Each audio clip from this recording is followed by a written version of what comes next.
Hello, everybody, and welcome into the Two for Talking podcast. I'm your host, Corey Tusick. I've got Josh Yohe with The Athletic and comedian Joe Bartnick alongside, and we're going to get into NHL playoff talk. We'll go around, and look at everything that's going to go on in the first round, make some picks and everything. But also there's some, there was one more Penguin game, although meaningless. It was a good game, and we got to see Sir Sidney cap off another great season, and Brian Rust pop in a couple goals, and then we'll get into a little bit of the locker clean out and what happened. What Josh was able to pick up and glean from the locker room as they left. So, gentlemen, how are you guys doing? And how was that? Did you get to go to the game, Josh? Were you covering it on Thursday night? Because I know Joe and I were in attendance physically. I didn't know you were there. See, I saw Joe on my way to the parking lot afterwards. You have to stop on the Lexus Club, and there's Joe Bartnick. Well, I was going to, but I was with my 14-year-old nephew, so I don't know if taking him to the bar was a good idea. You made the right choice, clearly. But I was there, and I never miss games against the Capitals if I can help it. I always say, even if it's an irrelevant game like that one was, when Crosby and Ovechkin are on the ice, there's just something different in the air. It's just different in those games. And they both put on a show, especially in the second period when Sid had that gorgeous assist and scored, and then Ovi buried his last goal of the regular season. That's what the people came to see. It was awesome, Joe. It was an incredible evening. The O must go. I was 0-4-1. So it took me 82 games to get 2 points, but it was well worth it. Great seeing Rusty. Of course, as the Penguin fan, after 40 years of greatness, I always bring the stunt hat. So in case Rusty did get goal number 3. But they did put on a show, the league's superstars from the last 20 years. And I thought it was amazingly, classily done that they called out Ovi first TV timeout, and he got the standing ovation, all class by the Penguins, and more importantly, the Penguin fans. I thought it was a great moment. Gino was out there stick tapping. He pointed to Gino. He pointed to Sid. And then Sid and Gino gave him a Rolex gold watch, what I thought was pretty incredible too. And the Penguins won. So a fun night had by all. I'll tell you, Corey, I don't know what you felt, but when they listed Ned as the goaltender, I'm like, really? They're going to play Ned? I mean, can I just get 2 points? But Ned, the puck hit him a couple times, and everything worked out.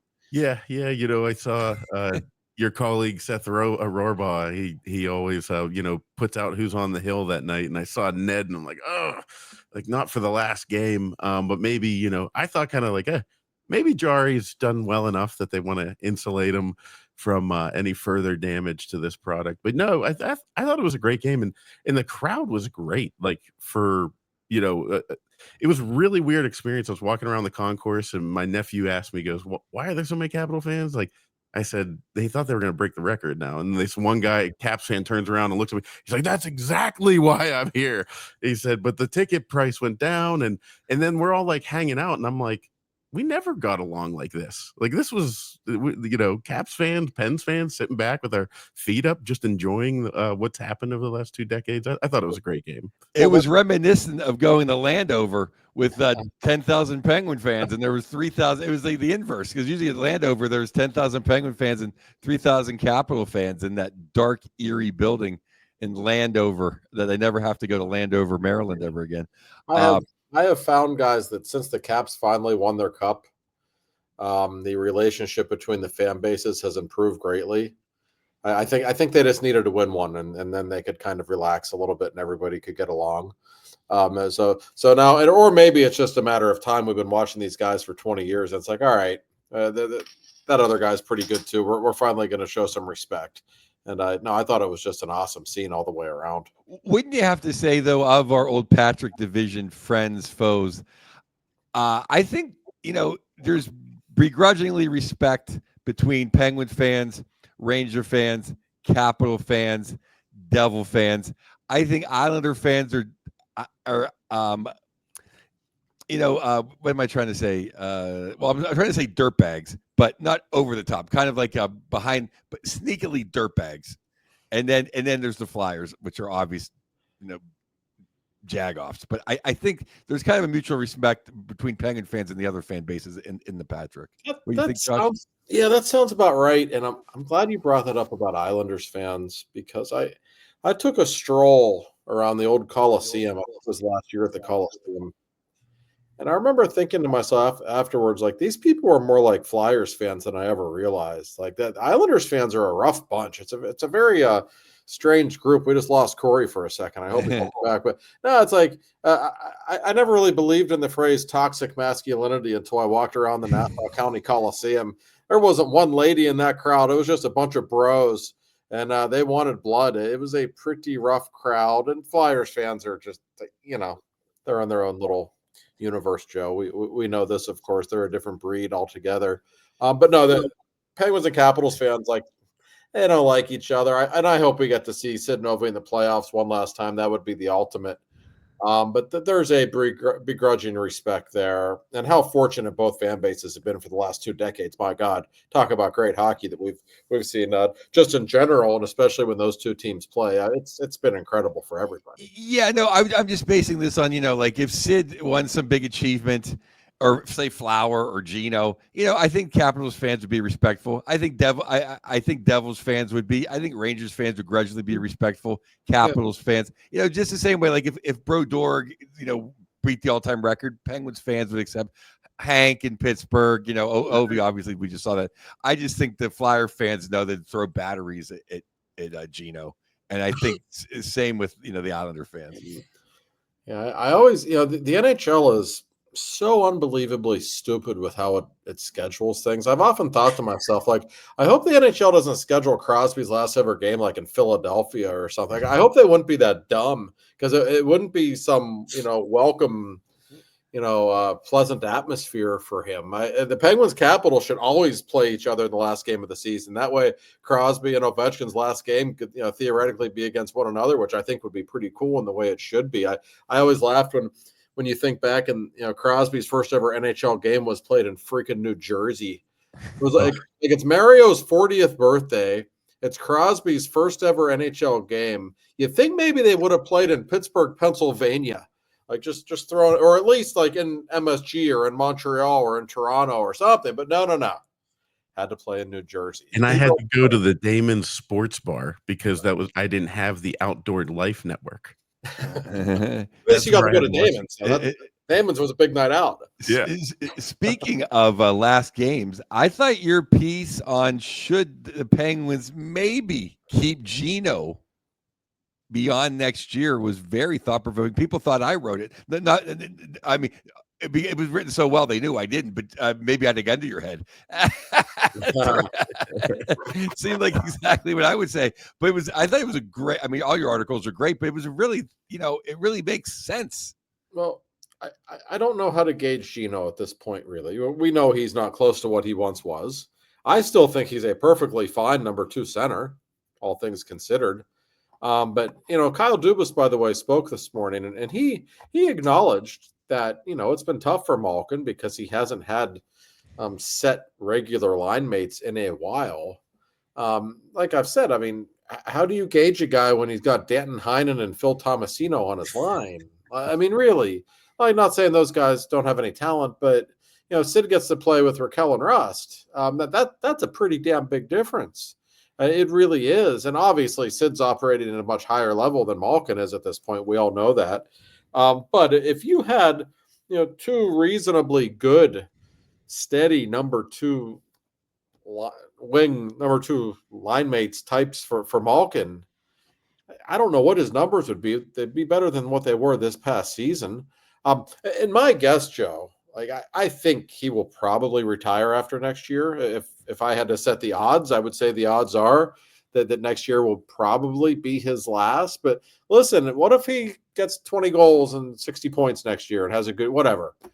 And what if he says, you know what, I'd like to play another year. I'll play for a couple million. I don't care. I just want to play. At that point, I mean, I would think he'd consider it. It's not like, guys who put up those kinds of numbers are going to come that cheap in any other way. So I don't know. The ball is kind of, I think, in his court at this point. Well, I mean, could he be worse than Kevin Hayes? No, I don't think under any circumstances he could be worse than Kevin. Yeah, but I think your article was bang on though when you said how with the leadership he brings, the wanting to win, and just the respect for Sid, and just like how you conduct yourself as a Pittsburgh Penguin. I don't think I think just around for that, and running being on a power play and just fan involvement. I think he's worth 3-4 million a year if he wants to do it. I think the problem you get into, and no, hey, I have the biggest Geno flag is if I don't think you move forward as an organization if he is your number 2 center, because I think that he can't play 82 games anymore. It's a real problem. I think if he can play fourth line, second line power play, if he's willing to do that, then I think it's a win. But I don't think he can keep up 82 nights, 20 minutes a game. No, I mean, I think we've seen that the last couple of years when, he missed the month with the injury in the Four Nations break, and all of a sudden he looked like Geno for a couple of weeks again. Yeah. That he is a load management NBA style guy just waiting to happen. Because he, there were some nights I was like, damn, he looks like Geno tonight. Look at that play. But then, like against Washington, the last game of the year, I thought he looked terrible. Like he looked a step slow. It was very clear. So I don't know what the future holds from him, and I think a lot of that depends on just how he looks next season. And what I mean by that is, Geno knows he's in the Hall of Fame. Geno's got more money than he'll ever spend. He doesn't want to embarrass himself out there, and he doesn't want to be in his 40s and, incapable of playing and still under contract. Nobody wants to go out that way, let alone an all-time great. So I think the way he plays next season will determine what he wants to do. And he's one of those guys, like they're not going to show him the door. It's Evgeny Malkin. All-time great players have different rules. And so I'm sure they would find some kind of a role for him if he doesn't want to retire. But I still wouldn't be surprised if he does indeed choose to retire. Do you think though that we watch it every second of every game and we are, for the most part, pro Geno? Do you think that what we see is what the Penguins organization and is what he sees, that still pretty productive, he can still do it? Or do you think he reads and is in his head of all the Steeler fans and bitter Pirate fans that want to shit on him? What does he see as himself? Is the glass half full or is the glass broken? My sense from Malkin, I had a couple of conversations with him halfway through the season, and he was like very self-deprecating. He would always say, "Oh, game's so fast now, I can't keep up." Almost like he was, I don't know if embarrassed is the right word, but you got the sense that he knew the game was starting to pass him by, and that he was sensitive to it. Like he always talks about how everyone's so fast now, everybody's so fast now, and that's the one element of his game that clearly is in decline. So he's aware of it. It's probably an ego thing, and I don't mean to say that like Geno's a jerk. No, not at all. But great players have egos. Yes, and they know. Yeah, that's what I'm saying. Like, does Geno and Raquel and Rusty think, oh, he's really lost a step, or is there? That's kind of what I'm saying. Is that like in the room? Do they think, hey, he's Geno? He's a little older, but he's Geno, or do they see like, the way some people around here in this town think that he's, he's closer to Kevin Hayes? No, in the locker room, he is still held in extremely high regard. Brian Russ told me earlier this year, he's like, people don't understand how good that guy still is. Yeah. Like, until you practice against him and see what he can do, like people will take him for granted.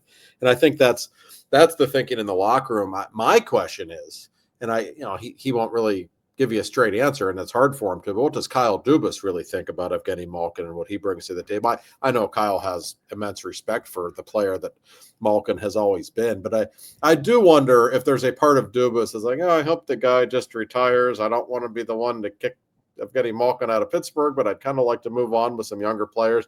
It wouldn't shock me if deep down that's how he feels.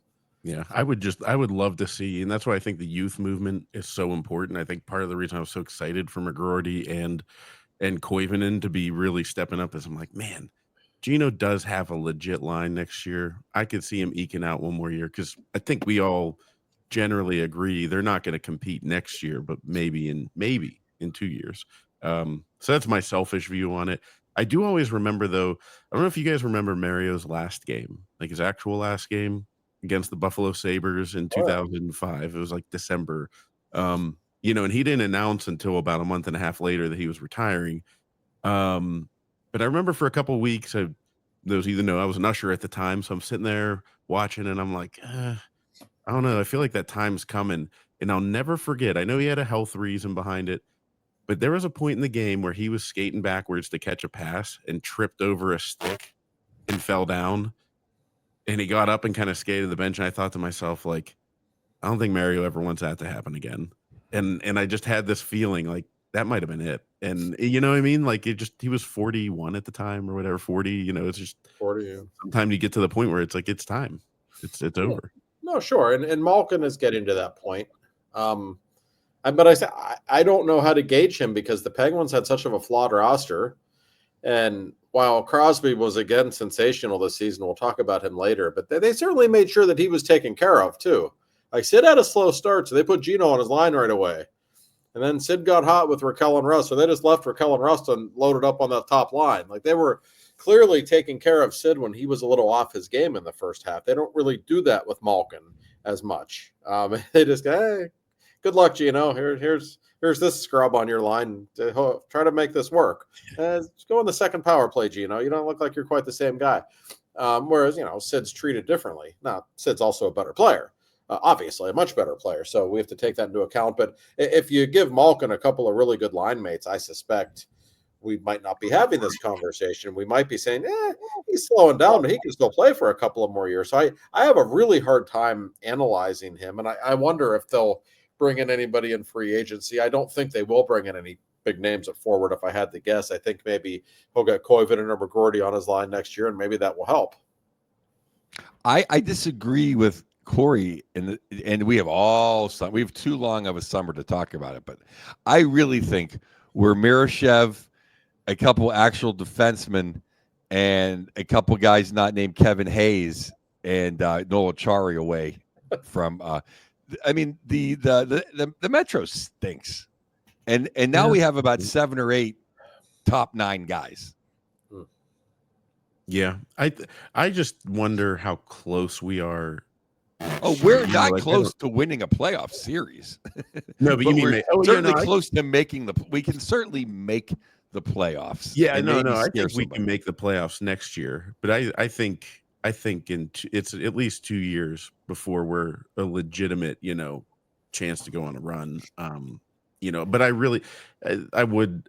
just would like to see Gino go out in the playoffs, and I think we all want to see that. Well, that's been the decline. Like 2 years ago or 3 years ago, I said, we should make the playoffs, and if we get on a roll, we could win a couple of series. Then 2 years ago, I said, we should make the playoffs. I don't see us winning a series. And then last summer, I said, I don't see us making the playoffs. So it's been a steady decline of expectations. And guys, Dubas made some interesting comments at his press conference this morning. It came across as, sure, I can load up and we can make the playoffs next year. We can probably do that, sure. But what Dubas said was, like, I want us to be a Stanley Cup contender every year, and that's what I'm focusing on. And when that happens, it happens. But just to be a playoff team isn't enough for him. He wants to build something bigger. And I think he kind of suggested or speculated that it might take a little longer for that to happen, and that might mean some short-term sacrifices. I took it as, I've got $23 million in cap space. I'm not going to go make a bunch of huge signings on July 1st when I don't think this team is really quite ready to win. And I understand that. I do. I also understand the thinking if you're Sidney Crosby and you're saying, hey, buddy, I'm still one of the 5 best players in the league, and I just took less money again to help you bring in players around me to win. So let's win now. Not that Sid necessarily has those conversations with Dubas, but I think deep in his mind that's probably what he's thinking. That's probably the mindset is, hey, let's go. I might not be able to do this forever. Let's start winning right now. And I get that from Sid's standpoint. why wouldn't he think that way? But I also understand from Dubas's standpoint, you don't want to take chances when you've already got a few bad contracts on this team and spend a lot of money in free agency. And if you get a couple of more bad contracts, you might be setting yourself back for years. So it's a really interesting summer. Sid just needs to say one sentence. Offer sheet Matthew Nyes. That's all he has to say. Oh, man. I was watching him last night, and I was thinking about you like, man, is this guy a stud? That's all he needs. Drafted by Kyle Dubas, I might add. Yeah. All he needs to do. All of a sudden, we have a big top 9. That's all he has to do. You think with an offer sheet we'd get him? If you make it big enough, Toronto can't match it. Yeah, I don't know their situation. That's what I'm curious. Like they can't. They can't off. I mean, they have so much money committed elsewhere. I guess they're How just. If they want to keep Mitch Marner? Yeah, I mean, I'm okay with that. You want to whisper into Sid's ear by chance, Joe, before he gets out of town? I mean, that's I covet that, man. It's whatever. It's whatever. One of the 10 commandments. Covet thy neighbor's power forward. We should come up with Bartnick's 10 commandments for hockey. Well, I was almost going to wear the shirt for the show, the great Big fan hands. shirt. Yeah, big shoulders, good hands. He's a man. Nice. All right. We'll go national in a second. What's your any good clean out quotes, Josh? You want to pass along? About quotes, it was just interesting. Like, I know there are some guys who would like to play in the World Championships, who probably aren't because of more important issues. Brian Rust's wife is like 9 months pregnant, so I don't think he's going overseas. Tristan Jarry's wife is 9 months pregnant. I don't think he's going. The interesting one is the captain himself. We asked Sid about World Championships, and I personally find that tournament to be far, far beneath him. He hasn't gone in 9 years. I think in 2015 he went, and of course they won it. He basically gave us the maybe, and then he explained, and he's said this a lot lately, that in his advanced age, he finds it's easier just to keep working, just to literally not take a break. He said when he doesn't skate for a week or when he takes a break or whatever in the summer, like he really feels it now in his body, like not in a good way. Whereas when he was young, he could take a month off and it was great. And he felt good when he picked up. Now the hands aren't quite there when he does it. The legs aren't there. So he just doesn't want to stop working now. He just keeps going. And he was on the ice in Cranberry today for some ungodly reason, like having a workout. So I wonder if he's thinking about going overseas. And listen, far be it for me to tell him what to do, but I actually hope he goes, because the way he's playing right now, I just want to watch him play hockey more. I don't care if it's for the Penguins or Team Canada or Team Halifax or whoever. Like, just, I mean, honestly, the way he's playing, it would be a shame to not enjoy watching him play right now. So the World Championships are in Sweden. Maybe he'll go. I don't know that he will or that he won't, but that would be interesting. It'll be very great to see. But yeah, like you said, it does always kind of feel beneath, and it's kind of like the opportunity for those other guys that they're never going to make the big Canada team. You know what I mean? There's something like that. So it's like something for the Sabres to do who don't like golf. Yeah. That's actually the official slogan of the World Championship. The Buffalo Sabre Invitational. Yeah, it is. But so he may go. There weren't really any big injury notes per se. Like, that's more of a post-playoff thing where you find out like, oh, like 4 guys were playing with broken arms in the playoffs. Wow, that's interesting. This team, and I got to be honest, this is going to make me sound like a shitty beat writer, but there's a bunch of guys on that team that aren't going to be there next year that I barely cared to speak with. So, I mean, they're nice enough guys, but just, it's a team in transition. The funniest thing, I guess, would be we were mentioning Gino, and we surrounded him after the Capitals game, and Gino doesn't really like talking with the media. I'm sure everybody's aware. And he said, no, I talk tomorrow. I said, bullshit. You're going to be on a plane to Florida tomorrow. He says, no, not till May 1st. I'm talking tomorrow. Locker room clean out there. So I said, okay. And he even said like 20 euros to everybody if I don't talk tomorrow, but I'm going to talk to him. All right. So we show up at locker room clean out there. Gino's not even in the building, let alone does he not talk. I had a Penguins employee say, we haven't even seen him. We don't know where he is. But, well, that's Gino. And he doesn't really like talking with the media. But also, I'm sure he is aware enough to know that he was going to be asked about his future. And I just don't think it's a comfortable thing for him to discuss. So I think he very artfully avoided us until September. But he has said he's coming back next season, so I don't think that's in any doubt, at least. Yeah, well, as long as he's back next year. But yeah, I did see that you guys talking about that, all the media type of like, that sounds like Gino to me. You know, it's Oh, I mean, nobody was mad. It was kind of funny. Well, But that's he just him. can't go to the World Championships because Canada's afraid to lose that tournament. So yeah, That's true. sure. heaven Oh. forbid, because like Koozi's available. You see, Koozi's might make a comeback next year to the NHL. That's the rumor. Yeah, that'd be interesting. Anything on Letang? I mean, I know we. For those of you that listen, we kind of were all over Letang for his play last week, and then 12 hours later, the poor guy goes in for heart surgery. Well, so, that was the clip we cut. We said something was wrong with him. He hasn't been right in 3 months. We were right. See, yeah. He was. We were onto something. And it sounds like I cannot believe that that's been lingering since 2016.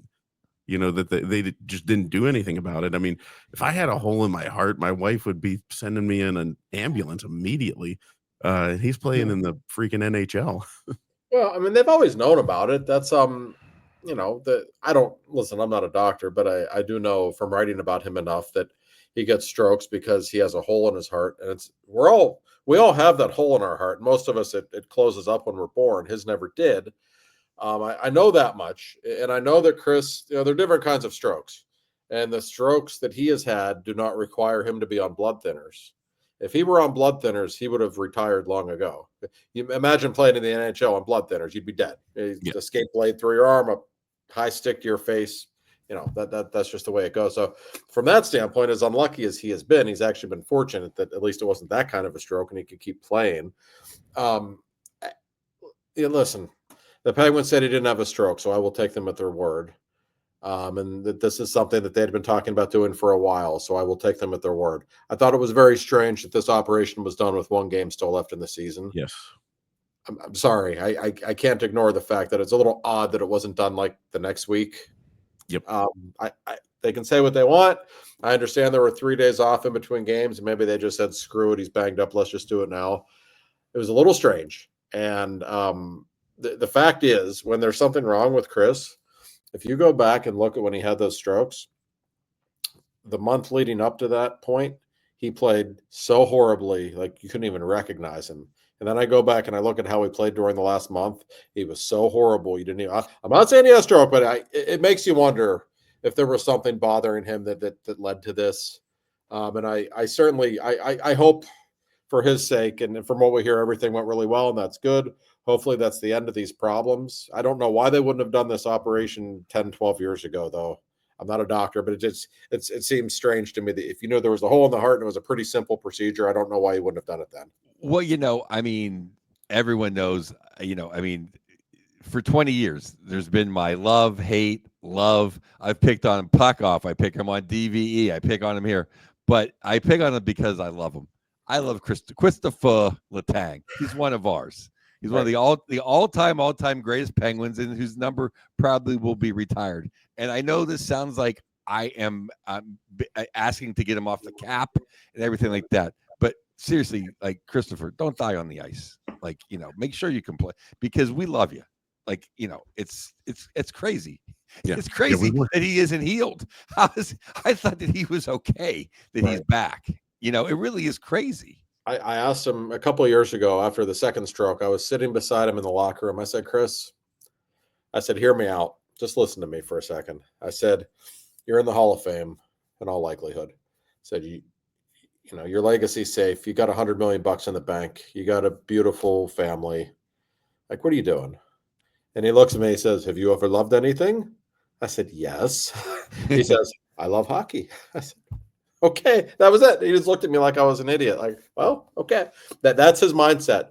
I don't think he's ever going to willingly retire. I think he's going to have to be told at one point. Now, and I mean, and I know this might be a philosophical summer programming question, but how do you sit up in a booth or sit in an office or sit in a doctor's office and tell a guy, you've been hit in the head too many times. I don't think you should play hockey. and not tell a guy, hey, you have a hole in your heart. Right. Maybe you shouldn't play hockey. And in his case, like, you've already had 2 strokes. You've had lifelong migraines because of this. Oh, is You that why he has migraine? I think I don't know that for a fact, but he's always had terrible migraine problems. I think it might all be connected. And, he had, career-threatening neck surgery in 2017. He had a concussion from that Shane Doan hit behind the net that was like, I mean, I thought he was Yeah. dead. It was one of the scariest hits I've ever seen in person. He has been through everything. And say what you want about Chris, and I know he's one of the great Penguins players of all time. He's also one of the most maddening, but there's not too many guys that I would describe as a warrior. Like, he's a warrior. He really is. Like, you think about what he's been through and the way he plays, he's still their most physical player. I mean, he really is. Like, I respect everything about him and the sacrifices he has made for that organization. We probably don't talk about it enough. But at some point, and it's easy to say now when he's clearly on the decline, but at some point, like, when's enough enough? And looking back at it, and I didn't love it at the time, but for Ron Hextall to give him a 6-year contract, that was insane. Yeah. I mean, the guy was 35 and already had all these health problems. Like, 6 years? Like, well, why was that necessary? I just a bad piece of business. And for all the Penguins' bad contracts, now they've got a problem with Letang, because even if he is healthy and God willing, I hope he is, like, is he really going to be worth $6.1 million in each of the next 3 years? I doubt it. No. The only thing worse than Ron Hextall is Leah Hextall. Good point. Awful. Yeah. It's, Josh, though, I had the same thought as you with I'm sure that if he had a stroke that they would mention it. And I'm not trying to play doctor with my lack of a medical degree. But it makes you wonder if there were some signs pointing towards, some indicators. They were saying, you know what? It's probably best if you don't play. Because like you said, it's the last game. If it was no risk whatsoever, even from a PR standpoint, somebody would be like, hey, let's play one more game, and avoid the question. And Mike Sullivan was asked about it, and he basically said, I'm not a doctor. He did say Chris was really banged up. The game was basically irrelevant. We just figured it was smart to do it now. Maybe that's all it was. Maybe. But you can't help it. It got my attention, given how bad he's played lately, and given how bad he played before he had those other episodes. I'm sorry. I know it's a little speculative, but it's hard not to put 2 and 2 together and wonder if there was something going on with him. Before we go to our great sponsor, I want to ask one question, Josh.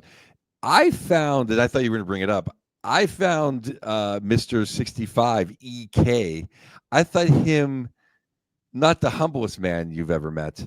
I thought him saying that he underachieved was a pretty big shot across the bow at his own play, because he's the same guy that thinks everything's peaches and cream.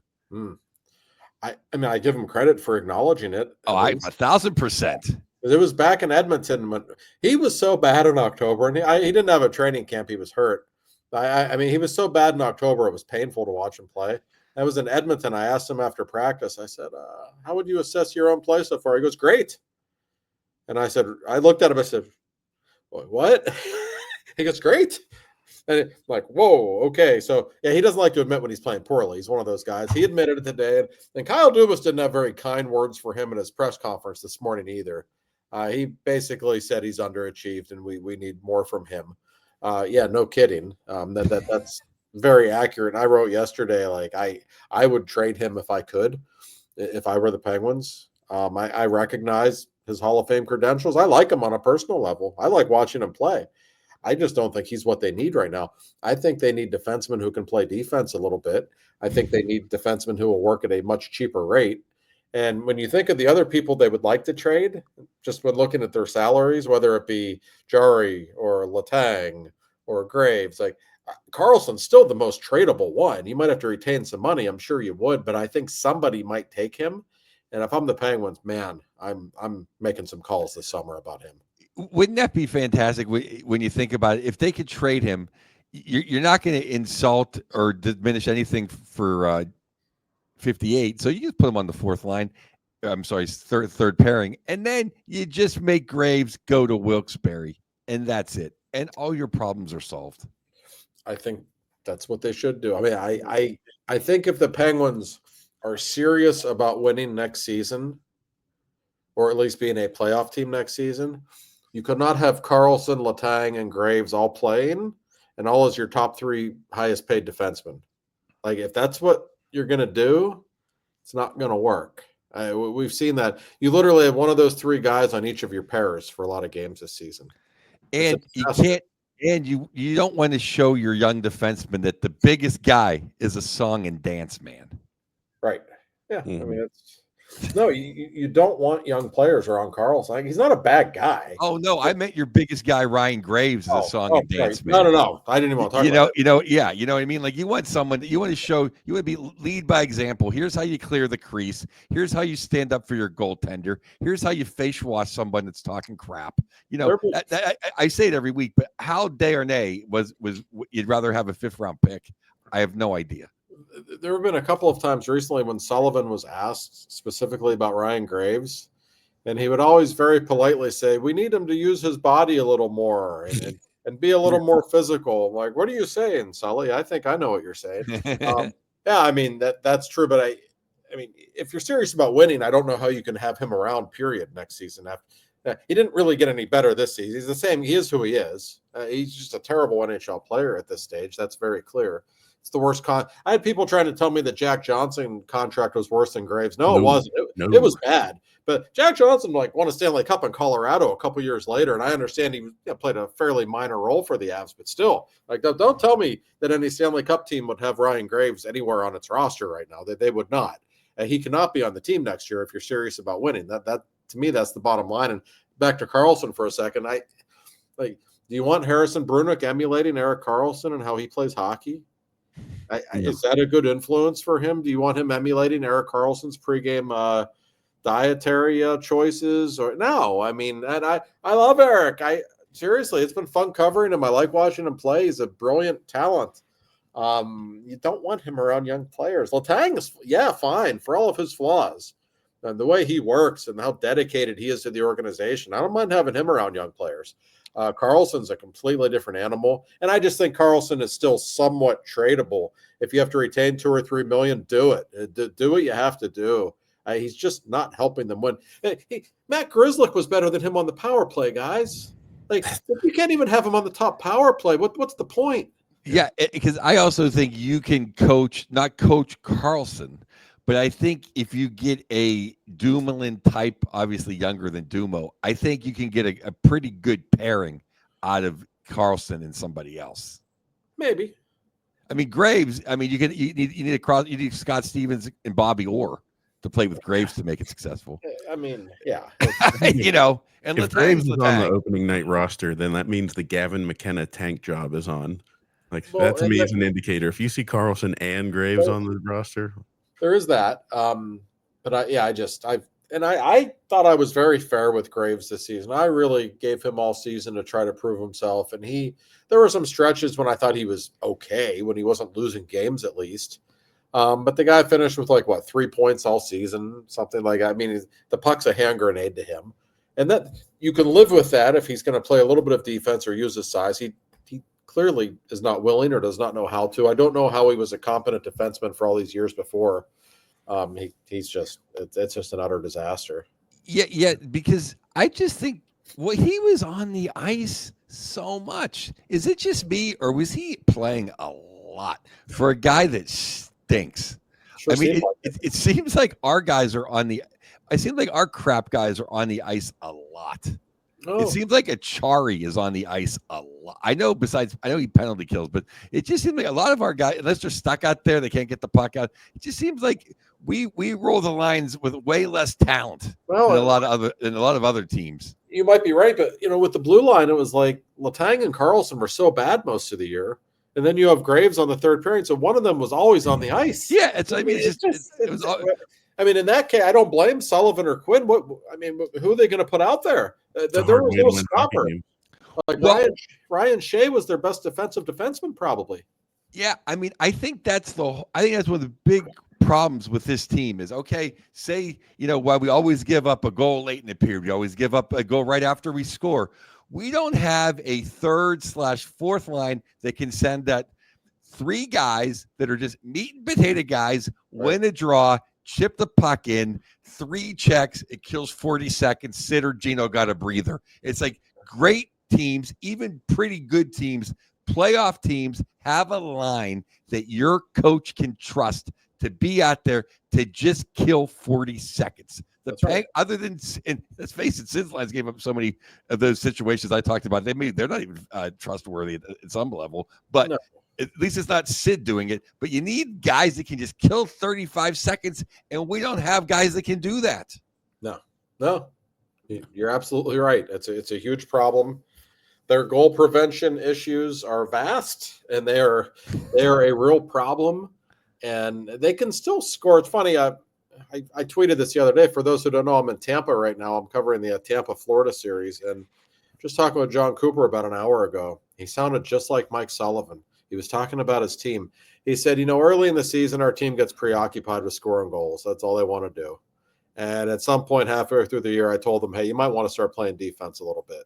And he said, ever since then, we've been pretty good. The point being, like, these talented teams, which the Penguins still have that top-tier offensive talent, like, they're going to score. Well, one way or the other, they're going to score. But if you're going to give up 4 goals a game, it really doesn't matter. And the Penguins, I think they understand that. But the blue line and the goaltending situation, they are what they are. And until the Penguins get that fixed, not only are they not a cup contender, but they will not be a playoff team moving forward.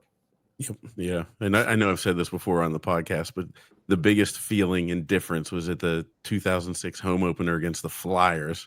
We actually absolutely pancaked. That was the 8-0 year against the Flyers. The home opener, coming into Sid's second year, where's the big step going to be? In the way the third and fourth line played, I was like, oh my God. I forgot won that game 4-0, if I'm not mistaken. Yeah. Yep. I was like, I forgot. If you have a third and fourth line, they can keep the other team hemmed in their zone and waste their first and second lines, shift. And let it be said that in many ways, one of the most important people in Penguins history is Jordan Staal, because Jordan Staal gave the Penguins that. He gave them that when he was a teenager.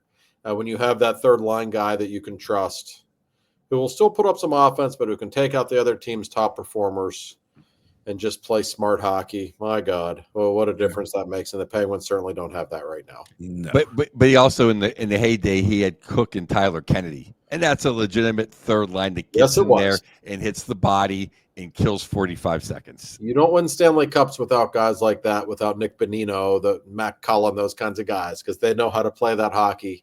And I know they had Phil, so they were like a glorified second line or a very high end third line. But that's just they kill time. That's right. It's like it's not like they're on their heels. It's not. I mean, look at last night. How did the Bluesers lose? They didn't take the 3 strides to get the center ice. There you go. Icing, boom, offensive zone draw. They lose. Pucks in the back of their net. And that's what the Penguins could not do. Get the puck. There was always a face-off in the Penguins zone because they couldn't take the 3 steps to get the puck out or keep it in. Yep. Well, let's that'll do it for the Penguins segment to end on a good note. No, I mean the Penguins, I really do think next year is gonna be, has the chance to be a playoff team. We shall see. I don't think they're necessarily going to be in the Gavin McKenna tank mode. I don't think Sidney Crosby will let them. But with the other teams, let's get to that right after we'll talk about the NHL playoffs, the first round. I want to hear what you guys think is going to happen. If you're in the comment sections on Twitter or X or whatever Elon calls it this week, and YouTube, go ahead and put in your picks, who you guys think are going to win each round. But Mr. Bill Neofis of Neofis Insurance, I'm sure he is enjoying watching, or was enjoying watching, the Penguins absolutely stomp the Capitals in the finale. Yeah, Bill, I mean, listen, we're advertising for Bill, so we don't want to say that Bill dislikes or hates anyone, but he doesn't like the Capitals. I'm going to come right out and say it. He's a friend of mine, and I know Bill's not a Capitals fan at all. And in fact, he was in the house. We had dinner before the game on Thursday. In fact, he was very pleased to be in attendance. He is our great sponsor, Bill Neofis of Neofis Insurance. It's neofisinsurance.com. if you are in front of your computer, check it out. They will take care of you. If you want to be old fashioned and give them a call, 412-364-3388. Doesn't matter what your insurance needs are, they will take care of you, and they will do it with a smile. Bill only hires legitimately good people such as himself. I mean that sincerely.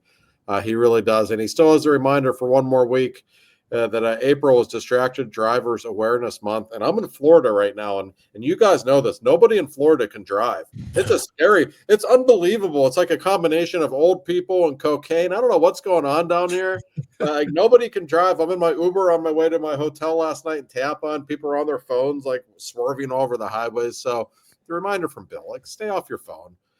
Be reasonable. That text can wait for 5 minutes. The lives are at stake. So once again, Neofus Insurance, 412-364-3388. They're located in the North Hills. Give them a call today. All right. I don't know if Bill makes a killing down in Florida, but there is a accident every 10 miles. It's unbelievable. In Florida. Every 10 miles, Always. there's a major wreck on Always. 95. You always see people just walking along the highway by their car, just looking at the car, trying to figure out what happened. Like, what's going on here? It's flat, and there's 9 lanes. I don't know how they all run into each other. Yeah, there's no snow. I don't know, but it happens quite a bit down here. Yeah. Oh yeah, it's like a used car lot too. Like even if there's not an accident, there's just cars left. Like there's like, oh, go find a new one. Try it. Start again. Well, let's go around the NHL playoffs here and go. We'll start on the West and work our way east. Some of these have already played a couple games, but we already mentioned Winnipeg and St. Louis. And I didn't get to watch that whole game, but I was certainly surprised when I tuned in to see that St. Louis was winning. Somehow the Bluesers were in the lead. But yeah, Winnipeg comes back, wins game 1. Who do you guys have, Josh? Who do you have winning this series? I've got Winnipeg in 7, and I wouldn't be surprised if the Blues won this series. I thought that was a really important win for Winnipeg in game 1, though. If they lose game 1 at home, especially given their playoff history, man, would that be trouble. They really took over that game in the third period, to their credit. But St. Louis is playing well, and Winnipeg still has some demons to take care of. So I picked Winnipeg in 7, Joe, but I think it's a tight one. I picked the Bluesers in 7, and I was feeling good up until the third period. But you were. I don't know if they still won in the whiteout. I'll tell you, my reasoning was because I think Winnipeg hasn't played a game in anger since about October. They've coasted. I mean, they winning games. That's something for that, but they haven't been challenged. And the Bluesers have been in the playoffs pretty much the day they hired Montgomery. And my other reasoning was, Jordan Binnington wins big games, and Connor Halabakial doesn't. Mm-hmm. So I had Bluesers in 7. We shall see. It's a lot tougher now, but he's got to win he's got to win the next one. Then it gets very, very interesting. But Kyle Connor proved why he's maybe next to Kempe, the most underrated player in the NHL. He came through big time yesterday for him. Yeah. No, I think I'm leaning towards Winnipeg. I don't think Winnipeg has the stones to get through everything, but my picks, I always go completely off of, like, not to sound like some hippie or something. I go off the vibes. And St. Louis does not give me the vibes of a team that's actually good. You're a vibe guy. Wow. Yeah, like that's how I do good in the NFL betting. I'm good at, because I go off vibes. But the MLB and NHL, I lose I lose. But in the playoffs, I'm sitting here looking at it and I go, it just feels like Winnipeg's got the talent to kind of push through this, and so that's where I'm going. So we got 2 for Winnipeg, 1 for the Bluesers. Next up, I think one of the series we were all looking forward to the most was Dallas and Colorado. And Colorado with a big, I know it was a close game, but it never really felt in doubt. And it was closer than the 5-1 score suggested. But to me, they give up the empty netter and then score 11 seconds later to make it 5-1. Just was kind of the Avalanche doing that was kind of a statement to me of like, oh boy, like I think Dallas has got their a big battle ahead of them. Yeah, Dallas was my preseason Stanley Cup pick, and I was riding with them most of the year. But I have the right to reserve, to change my opinion if I want. Something doesn't look right with them, and maybe it's just because they're playing without their best defenseman. Maybe it's that simple. I don't know. I haven't liked how they've looked in a month. They haven't. I don't think Mikko Rantanen has been great there. Not as good as I was expecting him to play anyway.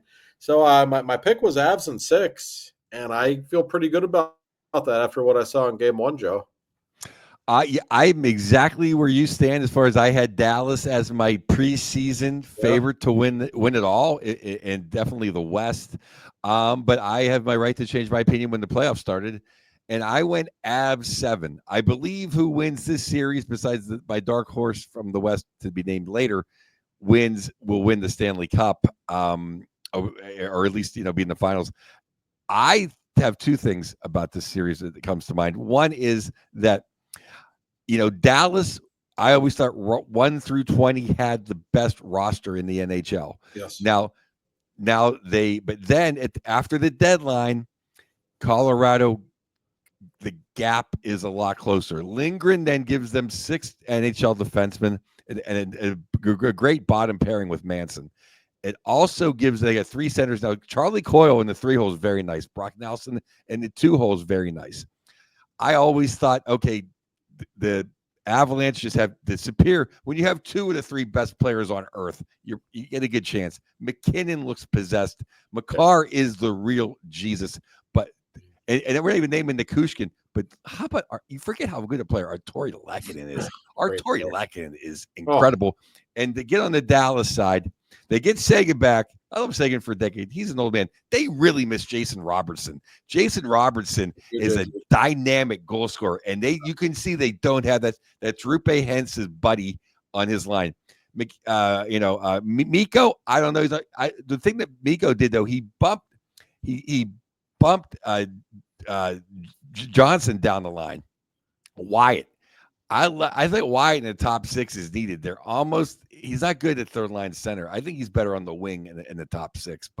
And then Blackwood, he's a kind of he's not a clutch goaltender, but Ottinger, as much as I crap on Hollerback, Ottinger doesn't get it done either when it really, really matters. Right. So kind of fading away I'm taking down my Dallas posters and putting up the Avalanche. Well, without Heiskanen, they're not the same team. Oh, 1,000%. And I guess he's skating. Sounds like he's going to try to play in this series at some point. We'll see how he is. But when I watch them play, like Makar is just the difference in the series. He might be the best player in the league. He's that good. And they have him and Dallas doesn't. And the difference when he's on the ice is night and day. I thought that was a huge win for Colorado. Sounds like Gabriel Landeskog might be in the lineup at some point sooner rather than later. Can you imagine if he takes the ice in Game 3 in Denver, what that atmosphere is going to be like? I don't think they're losing that game. Dallas is going to be really good for a long time. I think they'll get their cup one of these years. It just doesn't feel like this is the year right now. No. Yeah, and Heise, like to me, he might play at some point in this series, but it might be too late.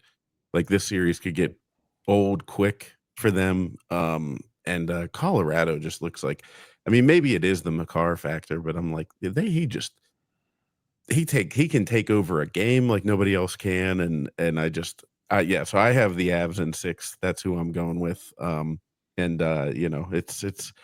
It's still going to be a good series though. I think most of the games will be pretty tightly contested, but up next we have the Vegas Golden Knights versus the Minnesota Marc-Andre Fleury's. Unfortunately, Fleury's not playing, but Vegas jumps out to a 1-0 lead there. What do you guys have in that series? I picked Vegas in 5, and I really like that team. I gotta say though, Minnesota played a good game last night. Like that was a pretty evenly played hockey game, and with Kaprizov back in the lineup, they're a completely different team. So I think Vegas is just so steady, so sturdy. There's no real weaknesses on that team. That's a hard team to beat in a playoff series. I just think Vegas top to bottom is better. If Minnesota can steal Game 2, though, I actually think it has the potential to be a long series. Just because I really thought they could have won Game 1.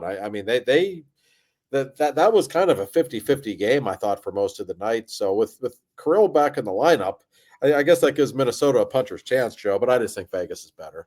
Yeah, I agree with you. I mean, Carrillo is a superstar. Well, He's probably one of the 5 best players in the NHL, great and player. he gives them one great line. Yeah. I just think that they're kind of in the happy to be there gang, and the Vegas Golden Knights treat the playoffs like their birthright. Yep. So I have Vegas in 5 as well. Yeah. Yeah, that's what I have. I have Vegas in 5. Just feels like a foregone conclusion. But they did surprise. Minnesota did surprise in the first game. Next up is the only West series that didn't start yet would be the Kings versus the Oilers. I'm very interested to hear what you guys think of this one because this is one I've been waiting for. I was going to pick the Kings for about 2 weeks. And then at the last second, I changed my mind because everybody's picking the Kings.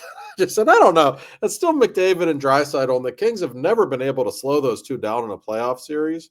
So until they do it, I pick Edmonton in 7, but I do so very tentatively because your Mistress team, Joe, is really good. And to me, it's a legitimately 50-50 series. And I can understand why most people are picking Los Angeles because that team just looks like it's built to win in the playoffs. They're very impressive. I don't think Edmonton can go through the whole West again like it did last year. I just think they're flawed. They're not the team they were last year, but you still got to stop those two guys. And so I'll pick those two guys in this series, but I think it's a hell of a series, Joe. They are my mistress, but this is not a homer pick. I am picking the Kings in 7, and I'll tell you why. It'll be the first time in 4 years that I think the Kings have the superior team. Their defensemen, they got Doughty back, who's half season rested. The young kids, Clark and Spencer, playing good on D. Kemper is an absolute upgrade in net. And up front, they have 2 legitimate lines, if not 3 legitimate lines. Quentin Byfield has now earned his number 2 overall pick. Kuzmenko has fit right in. I thought they should have went for a bigger fish. Kuzmenko's fit right on the top line. Fiala scored 30 goals this year. And I've been dogging him for 3 or 4, whatever. As soon as he got there, Kopitar is still Kopitar. But between him and Byfield, they now can line up 1-2, 1-2 with the big dogs.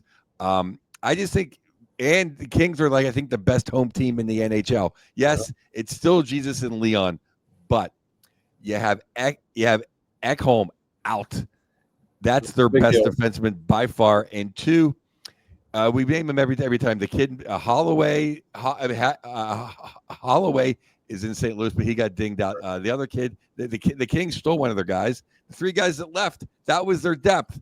The Oilers really now are a two-man band, and even Bouchard isn't as good as he was last year. This is the weakest Oiler team in a long time, and it's the best Kings team. And I say the Kopitar Doughty era 2.0. And I wonder, Joe, if the Kings do win this series, and they very well may, what kind of changes do we see in Edmonton this summer? Because boy, oh boy, that's not going to be a good look to be as good as they were last year and to be within 1 goal of winning the cup. You fall in the first round, and they're just not as good on paper. So I wonder what the future would hold there if they go out this early.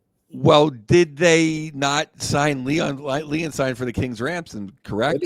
They did. Yeah, okay, so then if Jesus moves, they might as well move, right? I mean, so what more can they really change? Well, they better make some additions if they can to that list. I look at their roster; it's just not that impressive. I know how great those 2 are. The drop off is just substantial. Well, Fogle, Holloway, and the kid in Buffalo. I always space the third guy, but it's like Holloway. I mean, Fogle's now a King. He led the King in plus minus and he's a good player in even strength goals. You don't think they could use that in Edmonton? No, I would say they could. The Oilers haven't really been well managed for all of McDavid's time there. They just have 2 all-time great players.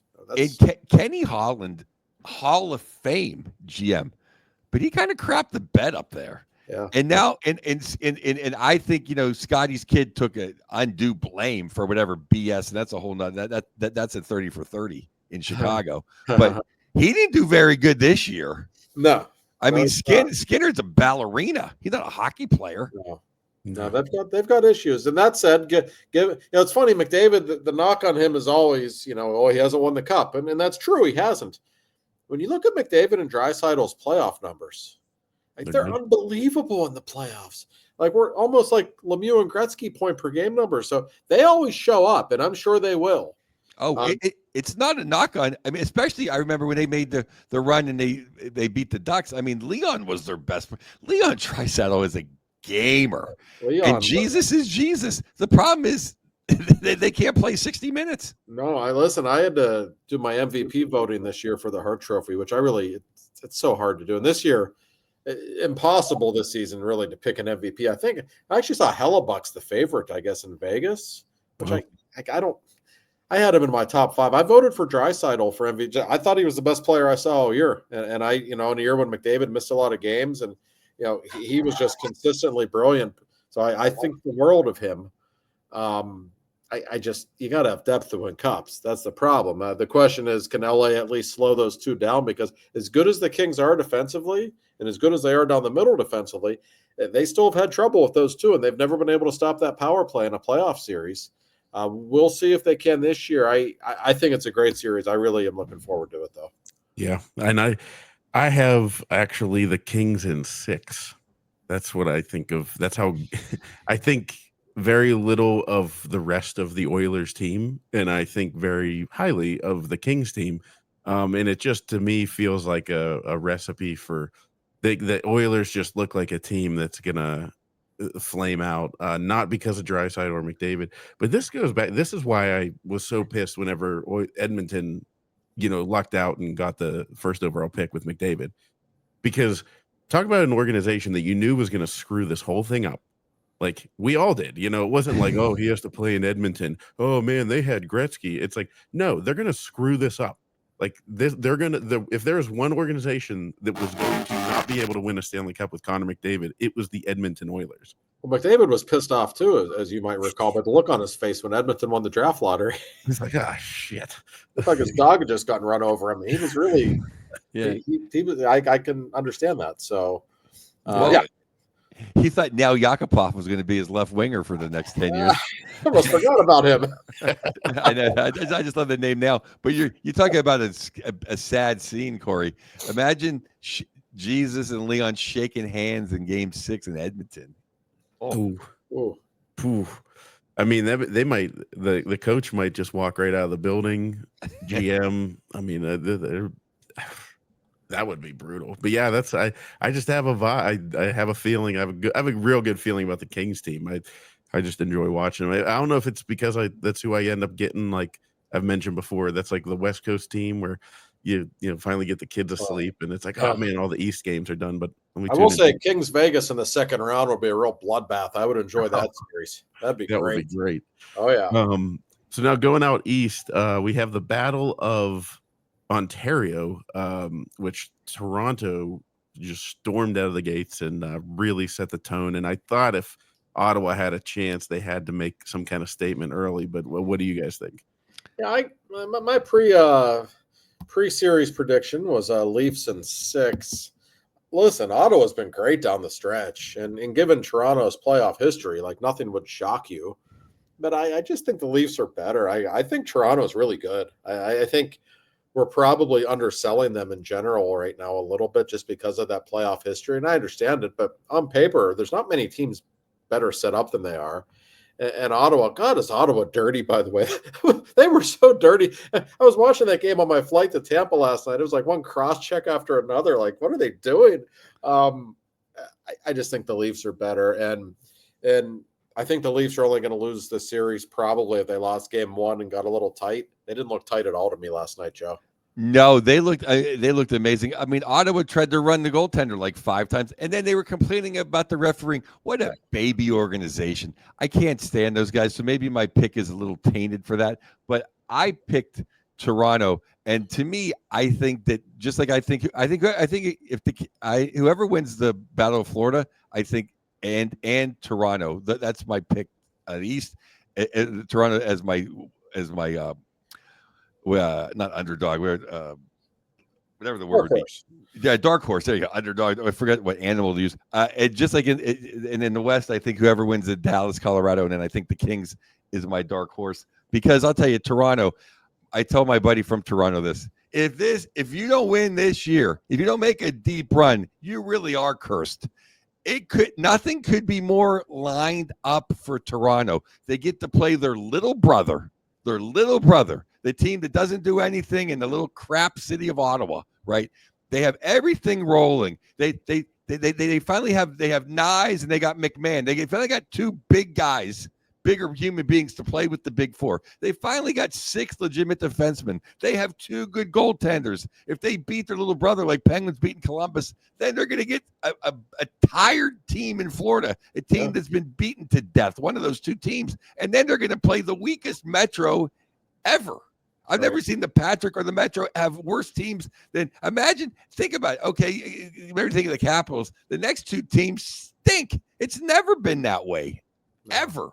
Dating back to the 80s, it's never been that way. So if they don't make a run this year, I mean, you might as well trade. You might as well trade Matthews, Tavares, Martin. You might as well move to Hamilton. I got Toronto in 5. No, they're just better. You're right. They will never have a better path to the final ever.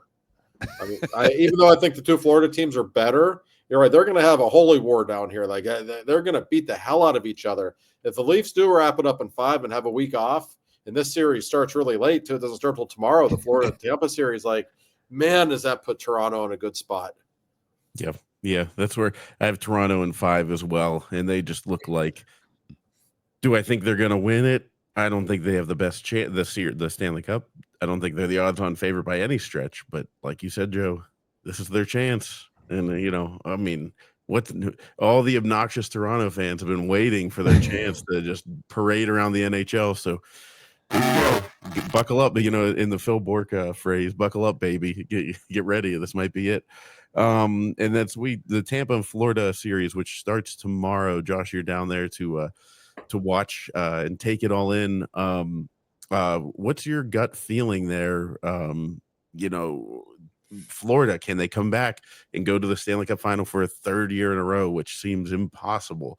Or is it Tampa just peaking at the right time? I mean, sure, Florida can. I mean, listen, I refuse to overlook the Panthers and what they're capable of. Somebody's still got to beat them 4 out of 7. And nobody's been able to do it for a while. That said, they've looked like a tired, banged-up team to me for a while. They did not finish the season well.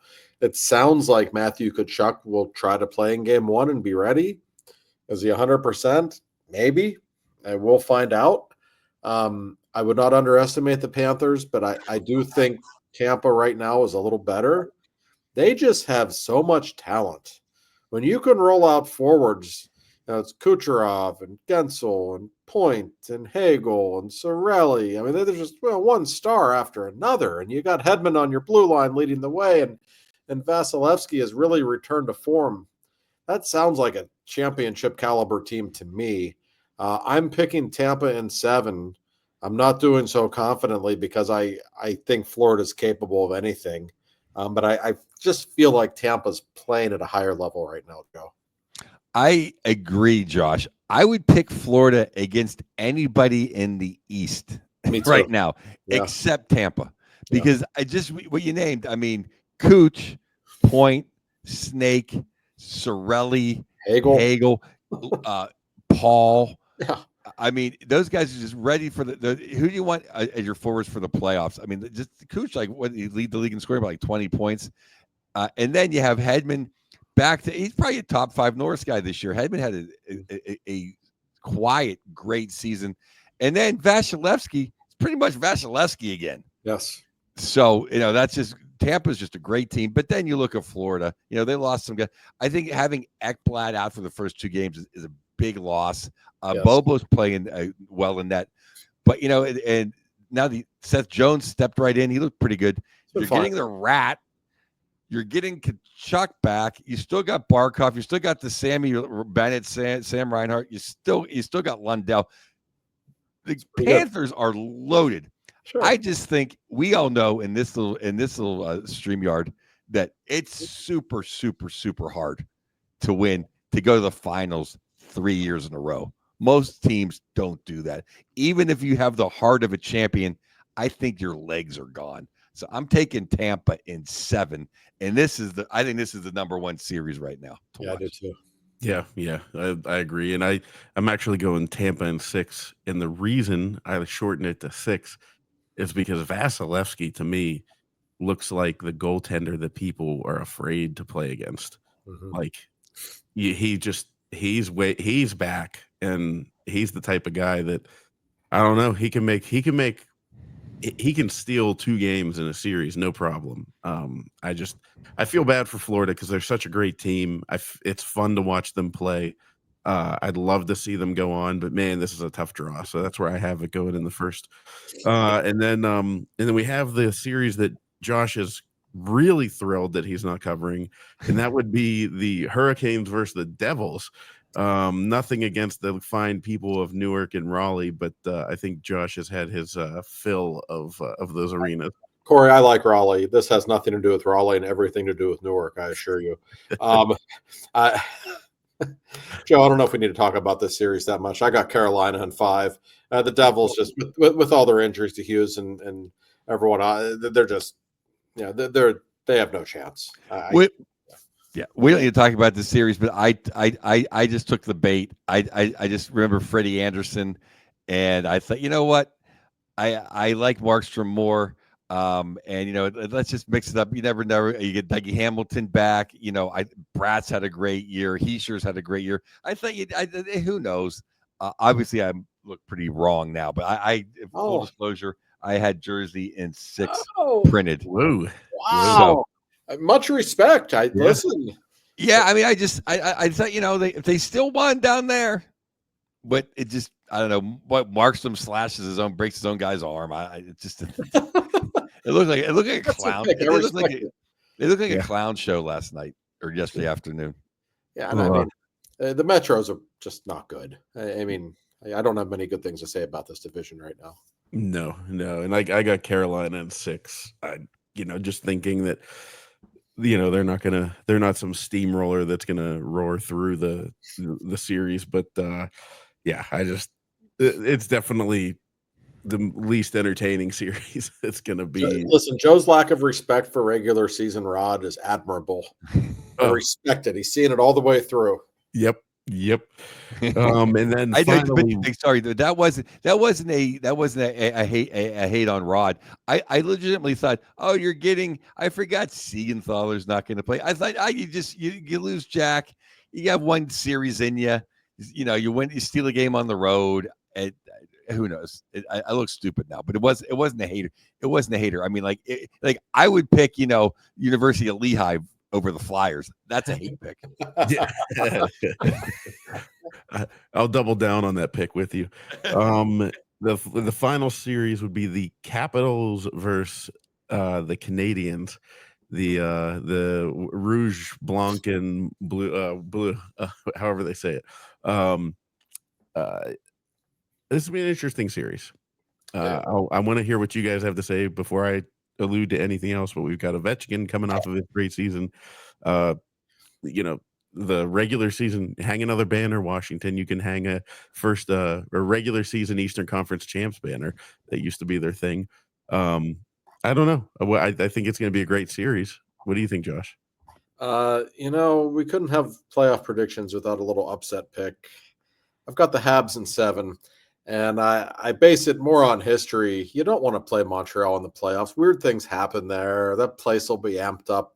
Everyone was giving them hell. If you can't beat the Blackhawks at home, you don't deserve to be a playoff. They'd won 6 in a row, or it happens. Sometimes you're going to lose, especially when you're a young team. They had a bad game. They lost. I think Montreal is dangerous. They know how to play the rope-a-dope game. They can be getting outshot 25-9, but they just kind of find a way to stick around. I haven't liked how the Capitals have looked in about 2 months.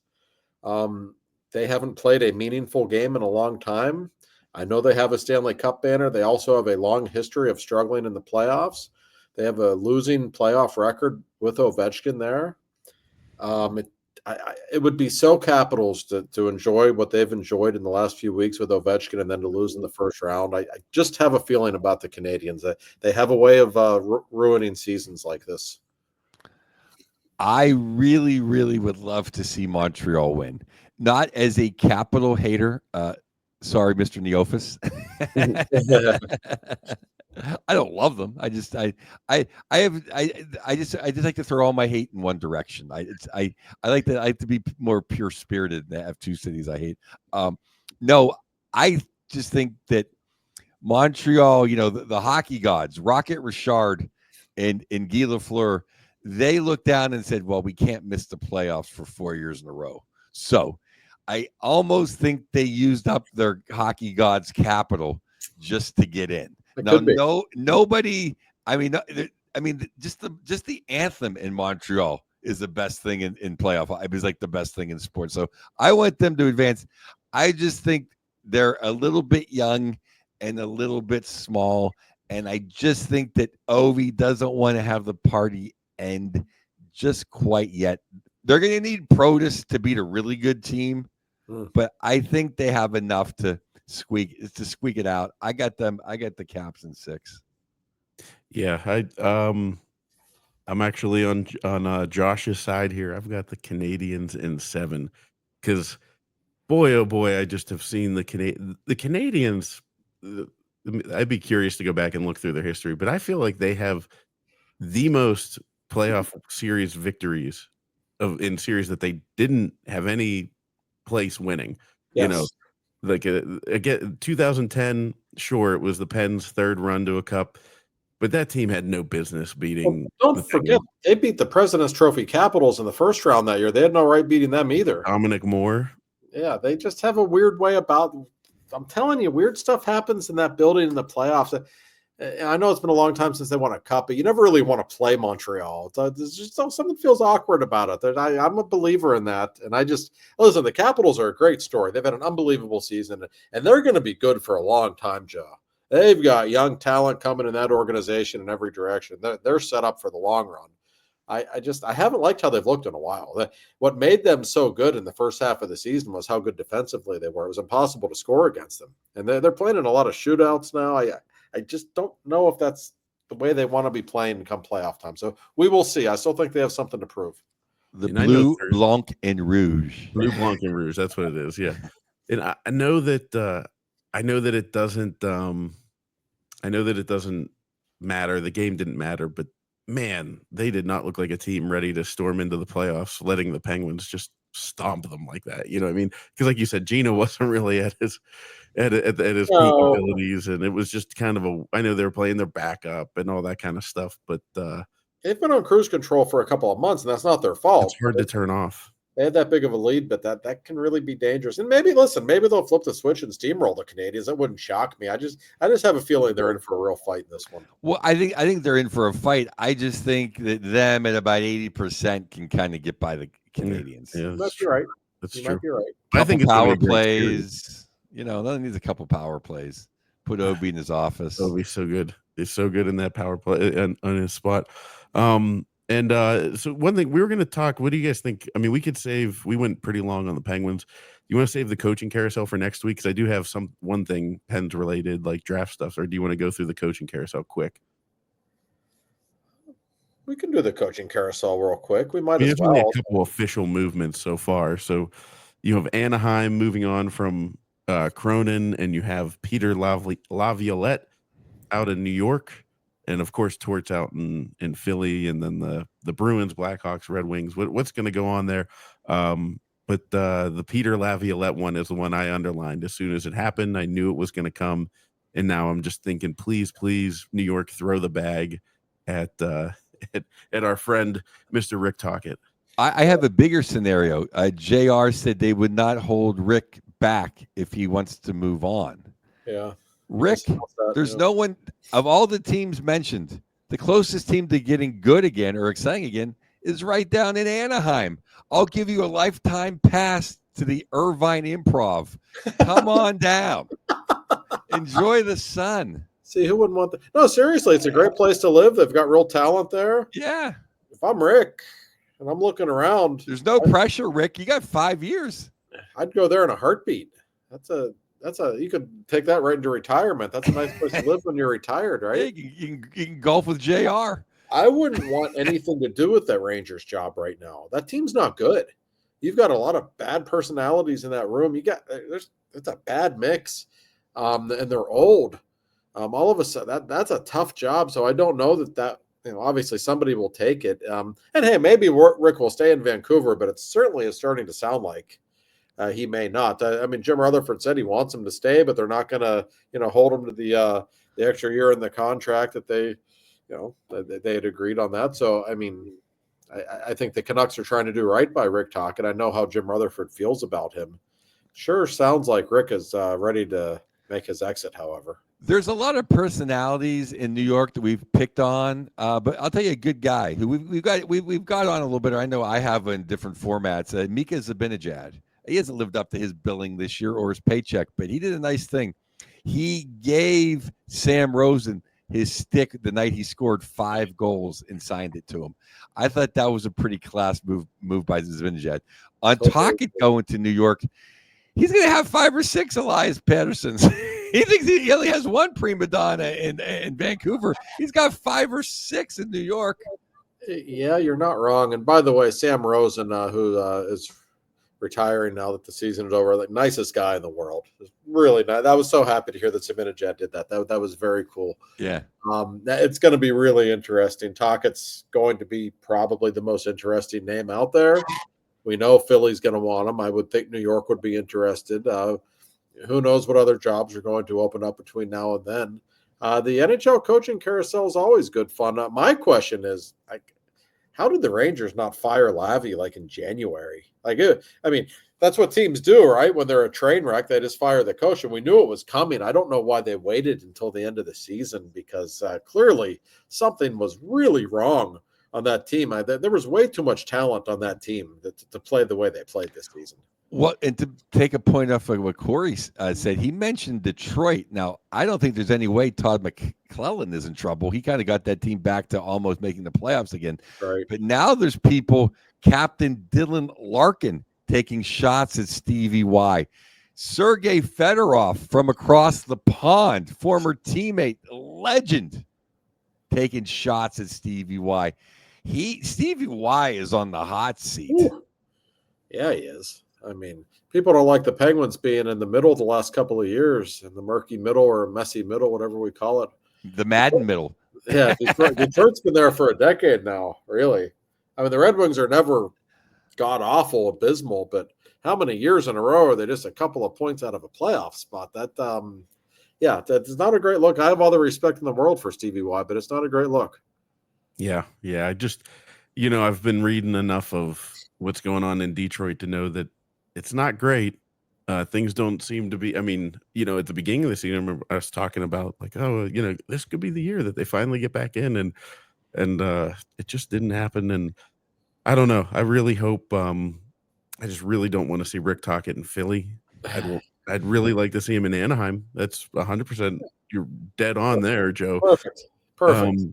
I don't even care if I'd rather see him. He makes the Rangers tougher competition, but please win 3 cups in New York before you win an exhibition game for the Flyers. Speaking in New York, it's bad enough we have to put up with Callahan, calling games, and every other Ranger has been washout. But can we enough of the sketch comedy routines with Messier on ESPN really and the bad. stand? They're like.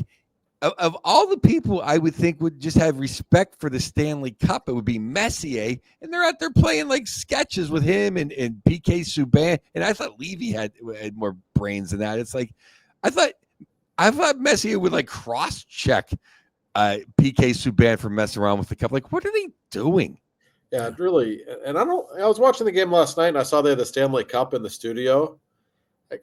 I really get tired of that. I remember, especially when I was a kid, but even in later years, the aura of the Stanley Cup is you only really see it when they carry it out onto the ice. I don't need to see it every day in every different building. It kind of loses something. I don't like that at all. The ESPN broadcaster, I agree with you. They're not good. And going back to Talk for a second, Talk's a Vegas guy. What's Vegas, 4 hours from Anaheim, Joe? That's a quick drive. Even quicker flight. It's a perfect location for Talk. Stay away from Philly. I'm telling you, a lot of fun in Orange County. The winners. Yeah. No, there's no pressure. No, there's not even that much traffic there. You know, It's fine, not compared to LA. I mean, yeah. I mean, literally, look how the coaches last forever. You just can't be an a-hole, and that's what this guy Cronin was. All you Right, gotta do is get along. right. Well, yeah, you, Talk's good with young players. He would actually be good there. I actually think he'd turn them into a playoff team. He's going to have a good goaltender. Yeah. Dos Stahl's a good young goaltender. They got some good pieces. They got some great young forwards. Oh yeah. I mean, the No, West is a lot harder than the East, but I it just think is. low pressure, good climate, good golf, good gambling, beaches. Ricky. I think we need to have Talk It on the show, and it's just literally an hour-long pitch fest of us pitching Anaheim to him of how He already great got it into is. the comedy club lifetime pass. I mean, what the hell else does he need? Yeah, you know, Sure. hell, I'd pitch him to come back and assistant coach the Penguins on Sullivan's escape plan. Yeah. Give me an hour. I'll pitch the Rangers to Sullivan, and I'll pitch Talk It to the Penguins. And real quick thought I had on the draft. I wanted to get you guys, general opinion if you've read anything about it. But, so we had the top 13 protected pick that we got from GMJR. That is the Rangers pick. The Rangers have the 11th best odds to get the first overall pick, so they're most likely not getting that.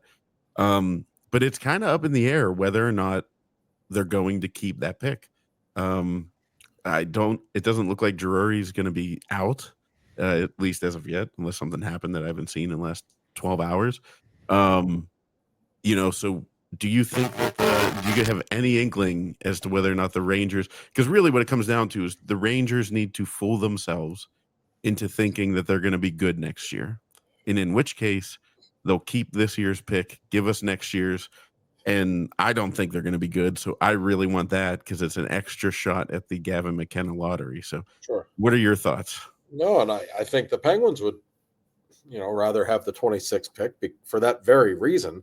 Like the Rangers next season, to me, they're like a high ceiling, low floor team.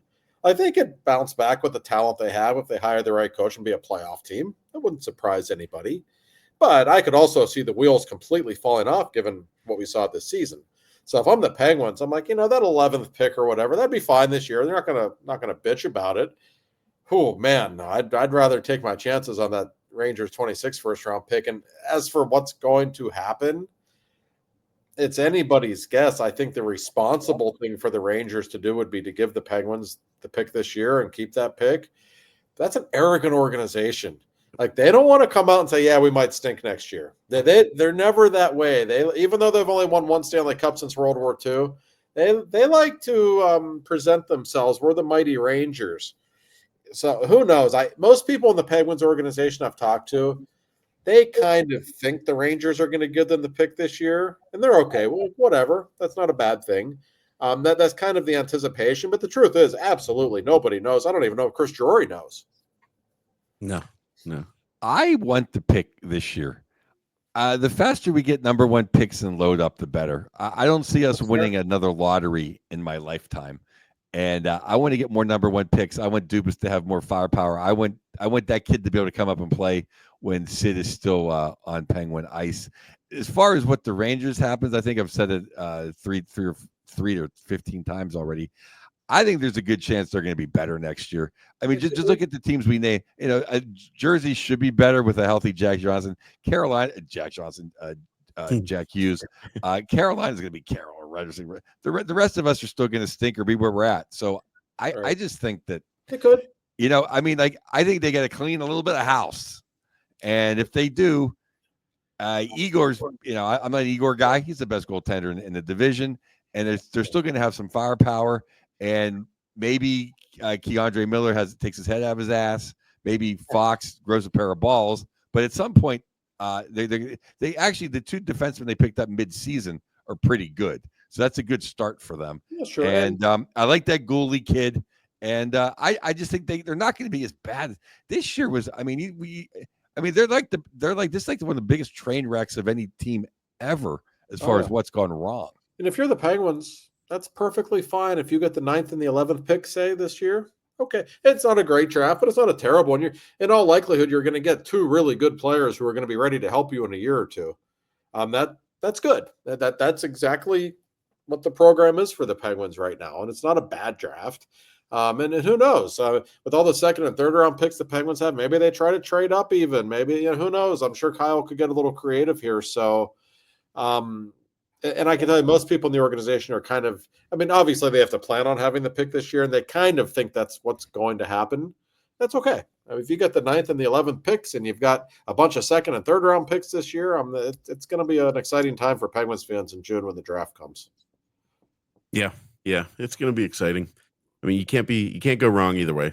But man, I keep just seeing the Gavin McKenna stuff, and I'm like, I know every highlight I see, I'm like, oh Jesus, this kid's pretty impressive. I forget who it was. I want to credit it properly. I want to say it was those you see him on Twitter, Adam Gretz. I want to say it was him, but it could have been anybody. He's a personal friend, so we'll just say it's him. It's fine. But somebody said they were like, the Penguins have the chance to do the funniest thing next year. Like that old meme of like, if they hit the lottery pick, like just the NHL is going to explode if the Penguins ended up with Gavin McKenna. Especially if it's the Rangers pick. Oh, I know. I mean, it would be such poetic justice. It would be so fun to watch. So anyways, but we'll see, this time next week, we might have a better understanding of how our picks played out. Share with us in your comments where your picks are. Yours will be timestamped, so we'll be able to see if you were lying or not. But as always, we appreciate you guys, and tune in next week, and we'll talk to you then. Thanks for watching and listening, everybody.